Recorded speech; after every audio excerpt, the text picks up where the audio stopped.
Hello ಆತ್ಮೀಯರೇ, ನಮಸ್ಕಾರ.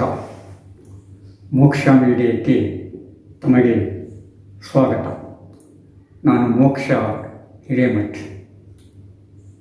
ಉಪನಿಷತ್ತುಗಳು ಭೂತ ಮತ್ತು ಭವಿಷ್ಯತ್ ಕಾಲದ ನಡುವಿನ ಸಂದಿಗ್ಧ ಸ್ಥಿತಿಯಲ್ಲಿ ಉದ್ಭವವಾಗಿರ್ತಕ್ಕಂಥ ಪಠ್ಯಗಳಾಗಿವೆ. ಒಂದು ಕಡೆ ವೇದಗಳು, ಇನ್ನೊಂದು ಕಡೆ ಭವಿಷ್ಯತ್ತಿನಲ್ಲಿ ಬರ್ತಕ್ಕಂಥ ಅಸ್ಥಿರತೆ ಮತ್ತು ವರ್ತಮಾನದಲ್ಲಿ ನಿಲ್ತಿರ್ತಕ್ಕಂಥ ಚಂಚಲತೆ, ಬೇರೆ ಬೇರೆ ದೂರು ದುಮ್ಮಾನಗಳು, ತಳಮಳಗಳು, ಈ ಹಿನ್ನೆಲೆಯಲ್ಲಿ ಉಪನಿಷತ್ತುಗಳು ಉದ್ಭವಿಸಿದವು ಅಂತ ಹೇಳ್ಬೋದು. ಹೀಗಾಗಿ ಉಪನಿಷತ್ತುಗಳು ಎಲ್ಲ ಕಾಲದಲ್ಲಿಯೂ ಕೂಡ ಜನರ ಮನಸ್ಸಿನ ಚಿಂತನೆಗಳನ್ನು ಬಿಂಬಿಸ್ತಾ ಇದ್ದಾರೆ. ಉಪನಿಷತ್ತು ಅಂದ ತಕ್ಷಣ ಎಷ್ಟೋ ಜನ ಅವು ಒಂದು ಧರ್ಮದ ಕಟ್ಟುಗಳು ಅಂತ ತಿಳ್ಕೊಂಡು ಬಿಡ್ತಾರೆ. ಆದರೆ ಧರ್ಮಗಳ ನಡುವೆ ಬೆಸುವಂಥ ಒಂದು ಕೆಲಸವನ್ನು ಉಪನಿಷತ್ತುಗಳು ಮಾಡ್ತವೆ. ಯಾವ ರೀತಿ ಕನ್ನಡ ಸಾಹಿತ್ಯದಲ್ಲಿ 12ನೇ ಶತಮಾನದ ವಚನಗಳು ಕಾರ್ಯವನ್ನು ನಿರ್ವಹಿಸುವುದೋ ಅಂಥದೇ ಕಾರ್ಯವನ್ನು ಈ ಉಪನಿಷತ್ತುಗಳು ನಿರ್ವಹಿಸಿದವು ಮತ್ತು ನಿರ್ವಹಿಸುತ್ತವೆ.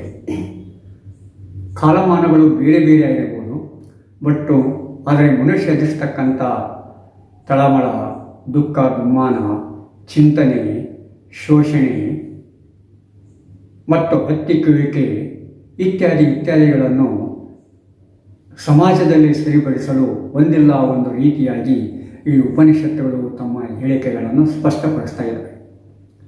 ಈ ಹಿನ್ನೆಲೆಯಲ್ಲಿ ನಾವು ಉಪನಿಷತ್ತುಗಳನ್ನು ನೋಡಿದರೆ ನಮಗೆ ಸ್ಪಷ್ಟವಾದ ಒಂದು ಮಾರ್ಗದರ್ಶನ ಸಿಗುತ್ತೆ. ಉಪನಿಷತ್ತುಗಳು ಬರೀ ಸಂಸ್ಕೃತದಲ್ಲಿ ಮಾತ್ರ ಇಲ್ಲ, ಅವು ಬೇರೆ ಬೇರೆ ಭಾಷೆಗಳಲ್ಲಿ ಕೂಡ ಇವೆ. ಉಪನಿಷತ್ತುಗಳು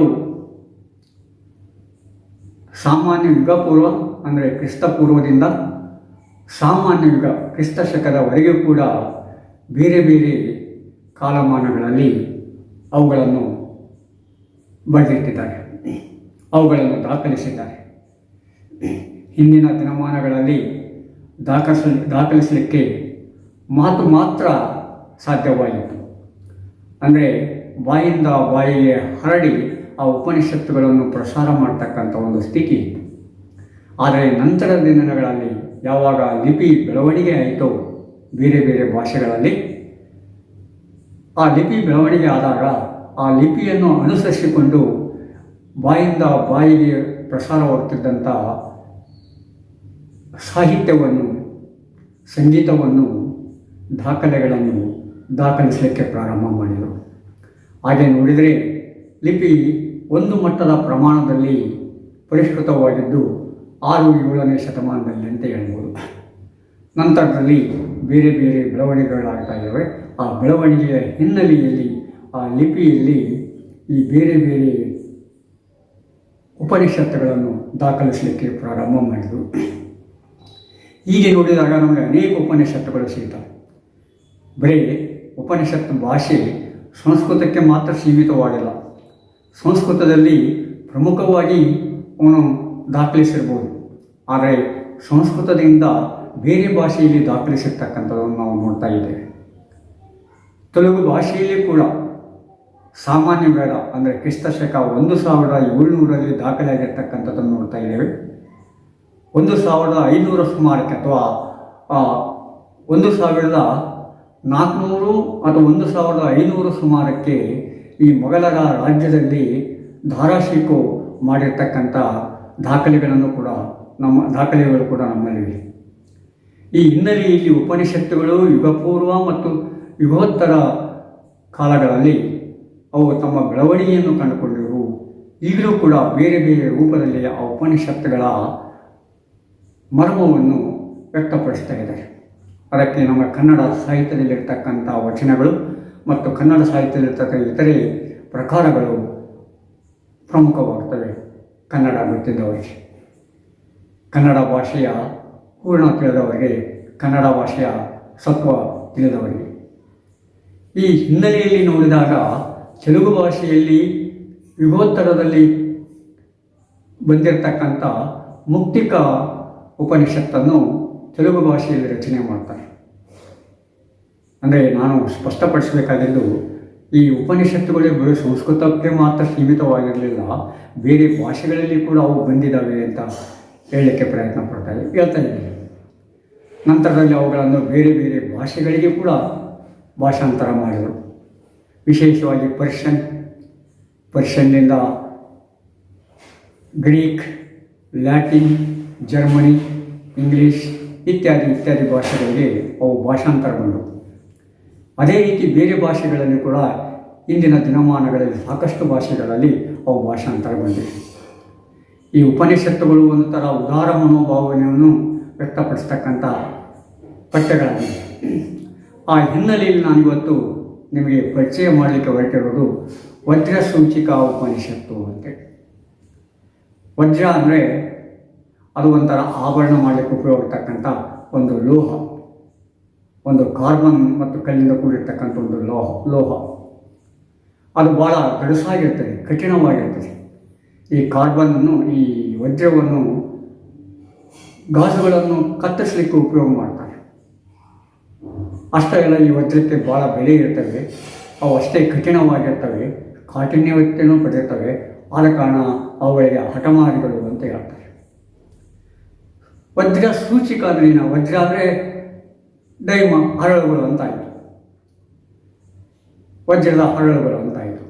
ಸೂಚಿಕ ಅಂತಂದರೆ ಈ ಸೂಜಿಗೆ ಇರ್ತೈತಲ್ಲ, ಆ ಸೂಜಿಯ ಮುಂದಿನ ಭಾಗ ಭಾಳ ಚೂಪಾಗಿರ್ತೈತೆ, ಭಾಳ ಹರಿತವಾಗಿರ್ತೈತೆ, ಭಾಳ ತೀವ್ರತೆಯಿಂದ ಕೂಡಿರ್ತೈತೆ.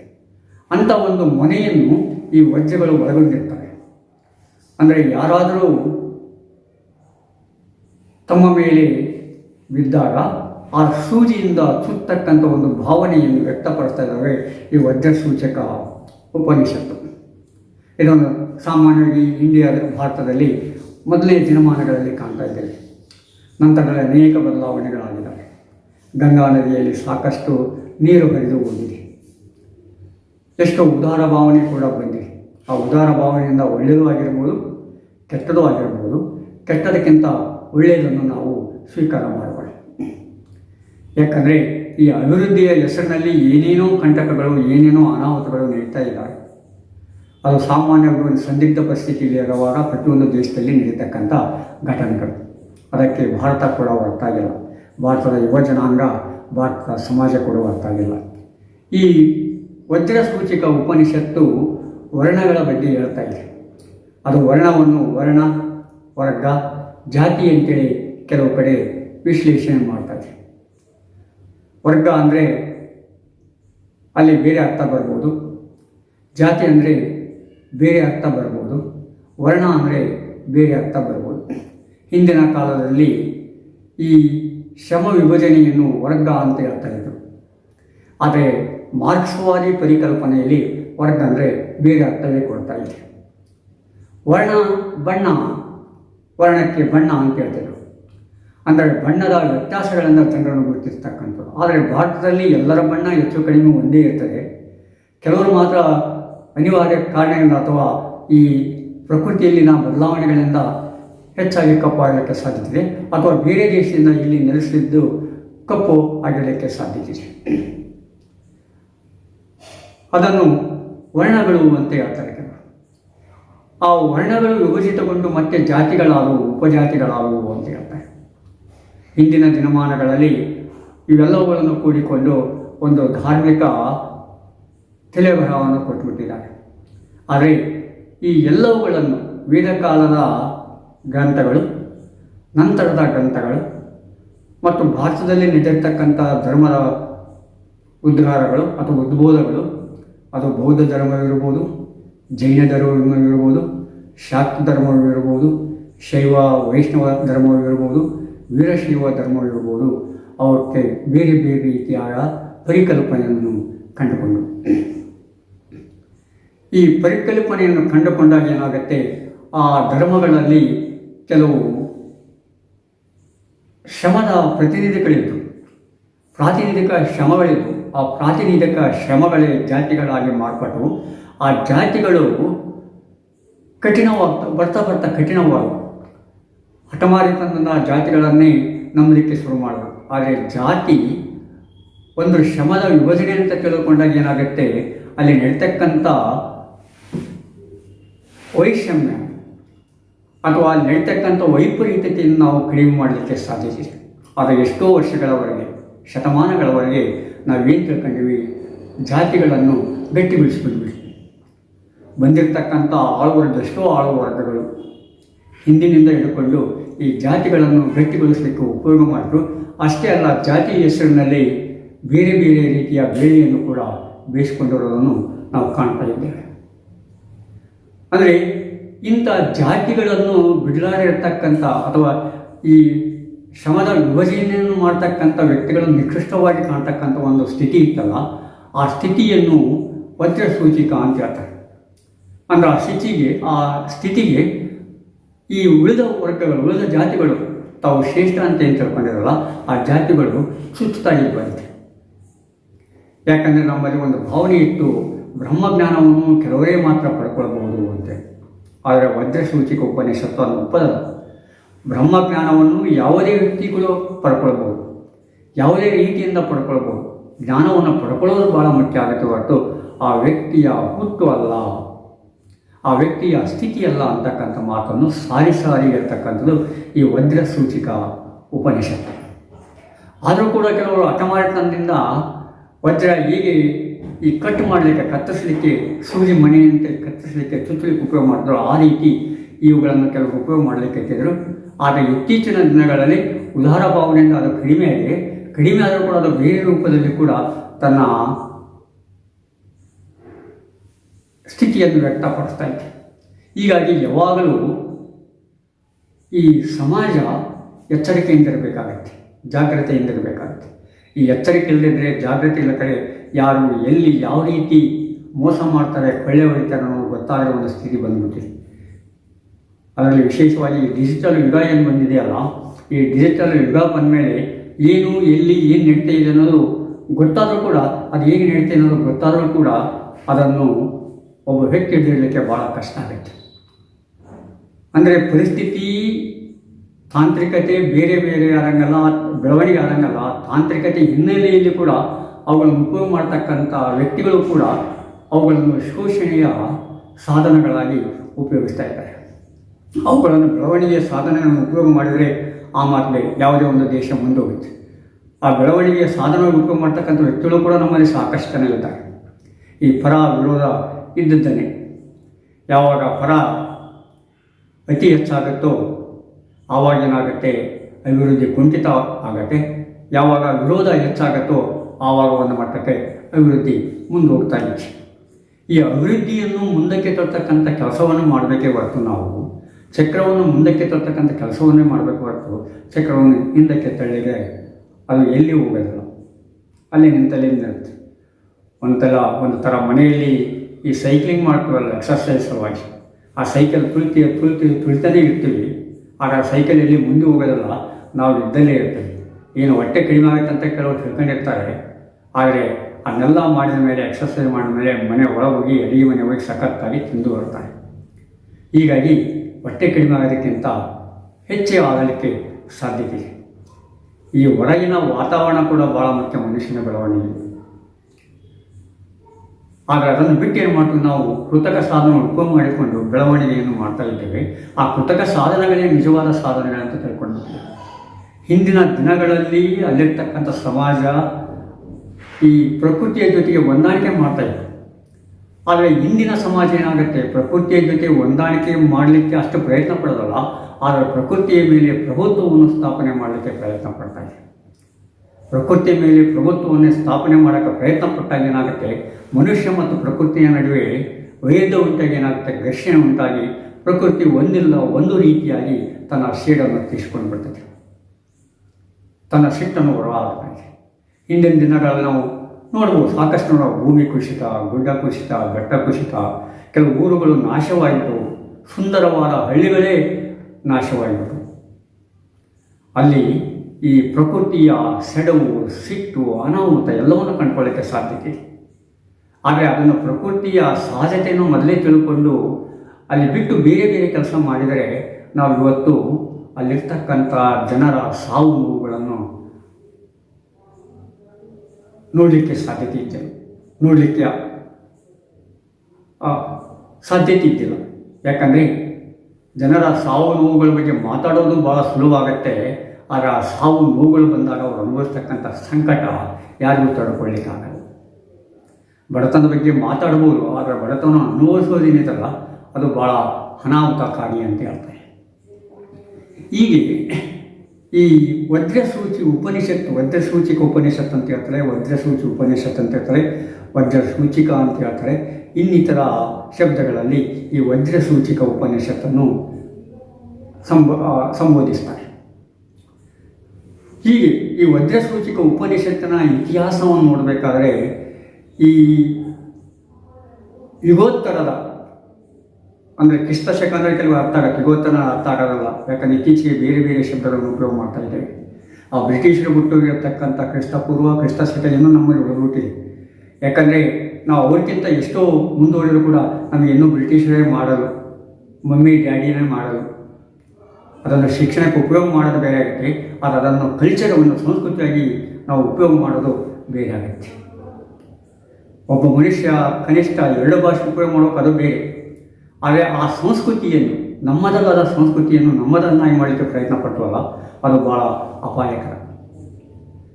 ಹೀಗೆ ಏನಾಗುತ್ತೆ, ಆ ವಜ್ರಸೂಚಿ ಕೆಲವು ಬೇರೆ ಬೇರೆ ಹಿನ್ನೆಲೆಯಲ್ಲಿ ಇದ್ದರೂ ಕೂಡ ಅದನ್ನು ಜನರನ್ನು ತುಳಿಯಲಿಕ್ಕೆ, ಜನರನ್ನು ಚುಚ್ಚಲಿಕ್ಕೆ ಉಪಯೋಗ ಮಾಡ್ತಕ್ಕಂಥ ನಾವು ನೋಡ್ತಾ ಇದ್ವಿ. ಆದರೆ ವಜ್ರಸೂಚಿಕ ಉಪನಿಷತ್ತು ಅದನ್ನು ಒಪ್ಪಿಕೊಳ್ಳಲ್ಲ. ವಜ್ರಸೂಚಿಕ ಉಪನಿಷತ್ತು ಕ್ರಿಸ್ತ ಪೂರ್ವ ಅಥವಾ ಯುಗೋತ್ತರ ಕ್ರಿಸ್ತ ಶಕದ 2ನೇ ಶತಮಾನದಲ್ಲಿ ರಚಿತವಾಯಿತು ಅಂತ ಹೇಳ್ತಾರೆ. ಅದರ ಕರ್ತೃ ಅಶ್ವಘೋಷ ಅಂತ ಹೇಳ್ತಾರೆ. ಅಶ್ವಘೋಷ ಒಬ್ಬ ಬೌದ್ಧವಾದಿ, ಒಬ್ಬ ಬೌದ್ಧ. ಭಾರತದವನು ನೇಪಾಳಕ್ಕೆ ಹೋಗಿ ಅಲ್ಲಿ ಕೆಲವು ಸಾಧನೆಗಳನ್ನು ಮಾಡ್ತಾನೆ. ಇನ್ನೂ ಕೆಲವರು ಹೇಳ್ತಾರೆ ಇಲ್ಲ, ಅದನ್ನು ರಚಿಸಿದವರು ಶಂಕರಾಚಾರ್ಯರು ಅಂತೇಳಿ. ಶಂಕರಾಚಾರ್ಯರು 8 ಅಥವಾ 9ನೇ ಶತಮಾನದಲ್ಲಿ ಬಂದಿರತಕ್ಕಂಥ ಪುರುಷರು, ಬಂದಿರತಕ್ಕಂಥ ಸನ್ಯಾಸಿ. ಆ ಸನ್ಯಾಸಿ ರಚಿತ ಮಾಡಿರ್ತಕ್ಕಂಥದ್ದೇ ಈ ವಜ್ರಸೂಚಿಕ ಉಪನಿಷತ್ತು ಅಂತೇಳಿ. ಅಂದರೆ ಈ ಆಶ್ರಮ ಮೂಲದ ಧರ್ಮ ಏನಿದೆಯಲ್ಲ, ಆಶ್ರಮ ಮೂಲದ ಧರ್ಮದಲ್ಲಿ ಹೆಚ್ಚಿನ ಮಟ್ಟಿಗೆ ಉದಾರಿಯಾಗಿರ್ತಕ್ಕಂಥವರು ಈ ಶಂಕರಾಚಾರ್ಯರು. ಆದರೆ ಆವಾಗ ಆ ಆಶ್ರಮವಾಸಿ ಧರ್ಮ, ಆಶ್ರಮವಾಸಿ ಮೂಲದ ಧರ್ಮ ಮತ್ತು ಬೌದ್ಧ ಧರ್ಮಕ್ಕೆ ಸಂವಾದ ಶುರುವಾಯಿತು. ಬೌದ್ಧ ಧರ್ಮಕ್ಕೆ ಮುಖಾಮುಖಿಯಾಗಿ ಏನಾಯಿತು, ಕೆಲವು ಕಾರ್ಯಕ್ರಮಗಳು ನಡೆದವು, ಕೆಲವು ಕಾರ್ಯಗಳು ನಡೆದವು. ಆ ಕಾರ್ಯಗಳಲ್ಲಿ ಶಂಕರಾಚಾರ್ಯರು ಭಾಳ ಚಟುವಟಿಕೆಯಿಂದ ಕಾರ್ಯನಿರ್ವಹಿಸೋದು. ಹೀಗಾಗಿ ಕೆಲವಾರು ವಿಷಯಗಳನ್ನು ಅವರು ಬೇರೆ ಬೇರೆ ರೀತಿಯಾಗಿ ಹೇಳಲಿಕ್ಕೆ ಶುರು ಮಾಡಿದರು. ಆದರೆ ಈಗ ಕೆಲವು ತತ್ವಜ್ಞಾನಿಗಳು ಹೇಳ್ತಾ ಇದ್ದಾರೆ, ಇದನ್ನು ಶಂಕರಾಚಾರ್ಯರು ರಚಿಸಲ್ಪಟ್ಟರು ಅಂತ ಹೇಳೋಕ್ಕಾಗಲ್ಲ, ಅಶ್ವಘೋಷ ರಚಿಸಲ್ಪಟ್ಟರು ಅಂತ ಹೇಳೋಕ್ಕಾಗಲಿಲ್ಲ. ಯಾಕಂದರೆ ಎಷ್ಟೋ ಉಪನಿಷತ್ತುಗಳು ನಮಗೆ ಯಾರು ರಚಿಸಲ್ಪಟ್ಟಿದ್ದಾವೆ ಅಂತ ತಿಳ್ಕೊಳ್ಳೋದು ಭಾಳ ಕಷ್ಟ ಆಗುತ್ತೆ. ಎಲ್ಲ ಉಪನಿಷತ್ತುಗಳು ಕೂಡ ಇದೇ ಪ್ರಾಬ್ಲಮ್ ಆಗುತ್ತೆ. ಹೀಗಾಗಿ ಏನಾಗುತ್ತೆ, ನಮಗೆ ಯಾರು ಉಪನಿಷತ್ತುಗಳನ್ನು ರಚನೆ ಮಾಡಿದ್ದಾರೆ ಅನ್ನೋದು ಮುಖ್ಯವಲ್ಲ, ಆದರೆ ಅದಕ್ಕಿಂತ ಪ್ರಮುಖವಾದ ಉಪನಿಷತ್ತುಗಳಲ್ಲಿ ಏನಿದೆ ಅಂತ. ಹೀಗೆ ಇನ್ನೊಂದು ರೀತಿಯಲ್ಲಿ ಒಂದಿಲ್ಲ ಒಂದು ರೀತಿಯಲ್ಲಿ ಈ ವಜ್ರಸೂಚಿಕ ಉಪನಿಷತ್ತು ಈ ವರ್ಣವನ್ನು, ವರ್ಗವನ್ನು, ಜಾತಿಯ ನಿಕೃಷ್ಟತೆಯನ್ನು ಅಲ್ಲಗಳೆಯುತ್ತಾ ಇದೆ. ಸ್ಪಷ್ಟವಾಗಿ ಅಲ್ಲಗಳೆದು ಈ ವಜ್ರಸೂಚಿಕ ಉಪನಿಷತ್ತು. ಹೀಗಾಗಿ ಈ ವಜ್ರಸೂಚಿಕ ಉಪನಿಷತ್ತಿನ ಕಾಲ ನಿರ್ಣಯ ಆಗಿಲ್ಲ. ಎಷ್ಟೋ ಜನ ಜರ್ಮನ್ ಸ್ಕಾಲರ್ಸು, ಗ್ರೀಕ್ ಸ್ಕಾಲರ್ಸು ಮತ್ತು ಇಂಗ್ಲೀಷ್ ಬಲ್ಲಂಥ ಸ್ಕಾಲರ್ಸು ಅದನ್ನು ನಿರ್ಣಯ ಮಾಡಲಿಕ್ಕೆ ಪ್ರಯತ್ನ ಪಟ್ಟಿದ್ದಾರೆ, ಎಷ್ಟೋ ಉಪನಿಷತ್ತುಗಳ ಕಾಲವನ್ನು. ಆದರೆ ಕೆಲವು ನಿರ್ಣಯ ಮಾಡಲಿಕ್ಕೆ ಆಗೋದಿಲ್ಲ. ಯಾಕಂದರೆ ಅದಕ್ಕೆ ಸರಿಯಾದ ದಾಖಲೆ ಸಿಗೋದು ಕಷ್ಟ ಆಗುತ್ತೆ. ಈ ಲಿಪಿಯ ಬೆಳವಣಿಗೆಯಿಂದ ನಮಗೆ ದಾಖಲೆ ಸಿಗುತ್ತೆ ಹೊರತು ಲಿಪಿ ಪೂರ್ವದಲ್ಲಿರ್ತಕ್ಕಂಥ ದಾಖಲೆ ಬಾಯಿಂದ ಬಾಯಿಗೆ ಮಾಡಿರ್ತಕ್ಕಂಥ ದಾಖಲೆ ಆಗುತ್ತೆ. ಈ ಹಿನ್ನೆಲೆಯಲ್ಲಿ ನಾವು ಉಪನಿಷತ್ತುಗಳನ್ನು ನೋಡಬೇಕಾಗತ್ತೆ. ಹಾಗೆ ನೋಡಿದಾಗ ವಜ್ರಸೂಚಿಕ ಉಪನಿಷತ್ತು ನಮಗೆ ಕೆಲವು ಪ್ರಮುಖವಾದ ಅಂಶಗಳನ್ನು ಹೇಳ್ತಾ ಇದೆ. ಸೊ ನಮಗೆ ಈ ವ್ಯಕ್ತಿಗಳನ್ನಕ್ಕಿಂತ ಆ ಧರ್ಮ ಈ ಧರ್ಮ ಅನ್ನೋದಕ್ಕಿಂತ ಯಾವುದೇ ಧರ್ಮದಲ್ಲಾಗಲಿ ಯಾವುದೇ ಉಪನಿಷತ್ನಲ್ಲಾಗಲಿ ಅಲ್ಲಿ ಏನಿದೆ, ಯಾವ ಜ್ಞಾನವನ್ನು ನಾವು ಪಡ್ಕೊಳ್ಬೋದು ಅನ್ನೋದನ್ನು ನಾವು ತಿಳ್ಕೊಂಡಾಗ ಭಾಳ ತಿಳ್ಕೊಳ್ಬೇಕಾಗತ್ತೆ. ಆ ಹಿನ್ನೆಲೆಯಲ್ಲಿ ನೋಡಿದಾಗ ಉಪನಿಷತ್ತು ವ್ಯಕ್ತಪಡಿಸ್ತಕ್ಕಂಥ ಜ್ಞಾನ ಈಗಲೂ ಕೂಡ ಎಷ್ಟೋ ಸಲ ಸರಿ ಅನ್ನಿಸ್ತು. ನಾವು ವಚನಗಳಲ್ಲಿ ಯುಗೋತ್ತರ 1200 ಅಥವಾ 1150ರಲ್ಲಿ ಬರೆಯತಕ್ಕಂಥ ರಚನೆ ಮಾಡಿರ್ತಕ್ಕಂಥ ಎಷ್ಟೋ ವಚನಗಳು ಇಂದಿಗೂ ಕೂಡ ಜೀವಂತವಾಗಿವೆ. ಯಾಕಂದರೆ ಅವು ಜೀವಂತವಾಗಿರ್ತಕ್ಕಂಥ ವ್ಯಕ್ತಿಗಳು, ಅನುಭವ ಇರ್ತಕ್ಕಂಥ ವ್ಯಕ್ತಿಗಳು, ಸಮಾಜದ ಮೇಲೆ ಅಭಿಮಾನ ಇರ್ತಕ್ಕಂಥ ವ್ಯಕ್ತಿಗಳು, ಸಮಾಜ ಬದಲಾವಣೆ ಮಾಡಬೇಕಂಥ ವ್ಯಕ್ತಿಗಳು ರಚಿಸಿರತಕ್ಕಂಥ ವಚನಗಳು. ಈ ವಚನಗಳು ಎಷ್ಟೋ ಅಂಶಗಳನ್ನು ಉಪನಿಷತ್ತುಗಳಿಂದ ತೆಗೆದುಕೊಂಡಿದ್ದಾವೆ. ವೀರಶೈವದಲ್ಲಿ ಕೂಡ ಈ ಉಪನಿಷತ್ತನ್ನು ಆಧರಿಸ್ತಾರೆ. ವೇದಗಳು ಬರೀ ಆಚರಣೆಗೆ, ಕಠಿಣವಾದ ಆಚರಣೆಗೆ ಸೀಮಿತವಾಗಿಬಿಡ್ತವೆ. ಆದರೆ ಉಪನಿಷತ್ತುಗಳು ಜ್ಞಾನದ ಶಾಖೆಗೆ ಅತಿಶಯವನ್ನು ಬೆಳೆಸ್ತವೆ. ಆದ ಕಾರಣ ಈ ಉಪನಿಷತ್ತುಗಳಲ್ಲಿರ್ತಕ್ಕಂಥ ಈ ಧನಾತ್ಮಕವಾದ ಜ್ಞಾನ ಏನಿದೆಯಲ್ಲ, ಅದು ನಮಗೆ ಭಾಳ ಪ್ರಮುಖವಾದ ಜ್ಞಾನವಾಗುತ್ತೆ. ಹೀಗೆ ಈ ವದ್ಯಸೂಚಿಕ ಉಪನಿಷತ್ತು ಭಾಳ ದೊಡ್ಡದೇನಲ್ಲ ಆಗ ನೋಡಿದಾಗ. ಅದರಲ್ಲಿರೋದು ಒಂದೇ ಒಂದು ಅಧ್ಯಾಯ. ಆ ಒಂದು ಅಧ್ಯಾಯದಲ್ಲಿ 9 ಪದ್ಯಗಳು ಬರ್ತವೆ. ಆ 9 ಪದ್ಯಗಳು ಒಂದೊಂದು ರೀತಿಯ ಮಾರ್ಗವನ್ನು, ಒಂದೊಂದು ರೀತಿಯ ದರ್ಶನವನ್ನು ತೋರಿಸ್ತಾರೆ ಈ ಉಪನಿಷತ್ಕಾರರು. ಅಷ್ಟು ಚಿಕ್ಕದಾದ ಉಪನಿಷತ್ತಾದರೂ ಕೂಡ ಅದರಲ್ಲಿ ವರ್ಣ, ವರ್ಗ ಮತ್ತು ಜಾತಿ ಅಂತ ಹೇಳ್ತೀವಲ್ಲ, ಅದನ್ನು ಹೊಡೆದಾಕ್ತಕ್ಕಂಥ ರೀತಿ ಏನಿದೆಯಲ್ಲ ಭಾಳ ಅದ್ಭುತವಾದದ್ದು. ಹೀಗಾಗಿ ಈ ವಜ್ರಸೂಚಿಕ ಉಪನಿಷತ್ತು ನಮಗೆ ಬೆಳವಣಿಗೆಯಲ್ಲಿ ನಂಬಿಕೆ ಇಟ್ಟವರಿಗೆ, ಉನ್ನತ ಸಮಾಜವನ್ನು ನಿರ್ಮಾಣ ಮಾಡಬೇಕನ್ನೋರಿಗೆ, ಸುಂದರ ಸಮಾಜವನ್ನು ಕಟ್ಟಬೇಕನ್ನೋರಿಗೆ ಒಂದಿಲ್ಲ ಒಂದು ರೀತಿಯಾಗಿ ಜ್ಞಾನದ ಒಳವನ್ನು ತೋರಿಸ್ತಾ ಇದೆ. ಈ ದಿಕ್ಕಿನತ್ತ ನಾವು ನೋಡಿದಾಗ ಏನಾಗುತ್ತೆ, ಆ ಉಪನಿಷತ್ತುಗಳಲ್ಲಿರತಕ್ಕಂಥ ಅಂಶಗಳನ್ನು ಸ್ಪಷ್ಟವಾಗಿ ತಿಳಿದುಕೊಳ್ಳಲಿಕ್ಕೆ ಸಾಧಿಸಿದೆ. ಹೀಗೆ ಈ ಉಪನಿಷತ್ತುಗಳು ಭಾಳ ಪ್ರಮುಖವಾದ ಅಂಶಗಳನ್ನಿರ್ತವೆ. 100 ಉಪನಿಷತ್ತುಗಳಿದ್ದಾವೆ. ಈಗಿದು ನಾನು ನಿಮಗೆ ಹೇಳ್ತಾ ಇರೋದು 18ನೇ ಉಪನಿಷತ್ತು. ಮೊದಲಿಂದ ಪ್ರಾರಂಭ ಮಾಡಿ ಇದು 18ನೇ ಉಪನಿಷತ್ತು. ಇನ್ನೂ ಬೇರೆ ಬೇರೆ ಉಪನಿಷತ್ತುಗಳಿದ್ದಾವೆ. ಈ ಉಪನಿಷತ್ತನ್ನು ಅಂದರೆ ವಜ್ರಸೂಚಿಕ ಉಪನಿಷತ್ತನ್ನು ಮುಕ್ತಿಕ ಉಪನಿಷತ್ತಿನಲ್ಲಿ 36ನೇ ಸ್ಥಾನದಲ್ಲಿ ಇಡಲಾಗಿದೆ. ಇನ್ನು ಕೆಲವರು ಅದಕ್ಕೆ 26ನೇ ಸ್ಥಾನವನ್ನು ಕೊಡ್ತಾ ಇದ್ದಾರೆ. ಅದನ್ನು ಈ ಉಪನಿಷತ್ತಿನಲ್ಲಿ ಪ್ರಭುತ್ವವನ್ನು ಪಡೆದಿರ್ತಕ್ಕಂಥ ವ್ಯಕ್ತಿಗಳಿಗೆ ಬಿಟ್ಟುಬಿಡ. ಅದು 36ನೇ ಸ್ಥಾನದಲ್ಲಿರ್ಬೋದು ಅಥವಾ 26ನೇ ಸ್ಥಾನದಲ್ಲಿರ್ಬೋದು. ನಮಗೆ ಅದೆಲ್ಲದಕ್ಕಿಂತ ಅದು ಹೇಳ್ತಕ್ಕಂಥ ಮಾತುಗಳು, ಅದರ ಪರಿಕಲ್ಪನೆ ಭಾಳ ಮುಖ್ಯ ಆಗ್ತವೆ. ಆ ಪರಿಕಲ್ಪನೆಯ ಕಡೆಗೆ ನಾವು ಲಕ್ಷ್ಯ ಕೊಡಬೇಕು. ಅವ್ರು ಹೇಳಿರ್ತಕ್ಕಂಥದ್ದು ನಮ್ಮ ಗಮನದಲ್ಲಿರಬೇಕು. ಯಾಕಂದರೆ ಎಷ್ಟೋ ಉಪನಿಷತ್ತುಗಳನ್ನು ಈ ಮುಕ್ತಿಕ ಉಪನಿಷತ್ತು ಪಟ್ಟಿ ಮಾಡ್ತಾ ಇದೆ. ಅವಳ ಸ್ಥಾನಮಾನವನ್ನು ನಿರ್ಣಯ ಮಾಡಿ 108 ಉಪನಿಷತ್ತುಗಳ ಸ್ಥಾನಮಾನವನ್ನು ಈ ಮುಕ್ತಿಕ ಉಪನಿಷತ್ತು ನಿರ್ಣಯ ಮಾಡಿದೆ. ಮುಕ್ತಿಕ ಉಪನಿಷತ್ತು ರಚಿತವಾಗಿರೋದು ತೆಲುಗು ಭಾಷೆಯಲ್ಲಿ. ಅದನ್ನು ನಾವು ಗಮನದಲ್ಲಿಡಬೇಕು. ಈ ಹಿನ್ನೆಲೆಯಲ್ಲಿ ನೋಡಿದಾಗ ನಮಗೆ ಈ ಉಪನಿಷತ್ತುಗಳು ಒಂದು ಭಾಷೆಗೆ, ಒಂದು ಧರ್ಮಕ್ಕೆ ಅವು ಸೀಮಿತವಾಗಿಲ್ಲ.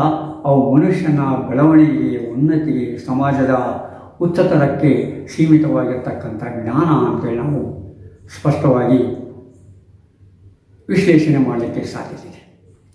ಹೀಗೆ ವಜ್ರಸೂಚಿಕ ಉಪನಿಷತ್ತು ಕೂಡ ಸಮಾಜದ ಬೆಳವಣಿಗೆಗೆ ಒಂದಿಲ್ಲ ಒಂದು ರೀತಿಯಾಗಿ ಒಂದು ಹಂತವನ್ನು ವ್ಯಕ್ತಪಡಿಸ್ತಾ ಇದೆ. ಆತ್ಮೀಯರೇ, ಸಬ್ಸ್ಕ್ರೈಬ್ ಆಗಿ, ಶೇರ್ ಮಾಡಿ. ಮತ್ತು ಮುಂದಿನ ಸಂಚಿಕೆಯಲ್ಲಿ ನಾವು ನೀವು ಮುಖಾಮುಖಿಯಾಗೋಣ. ನಮಸ್ಕಾರ.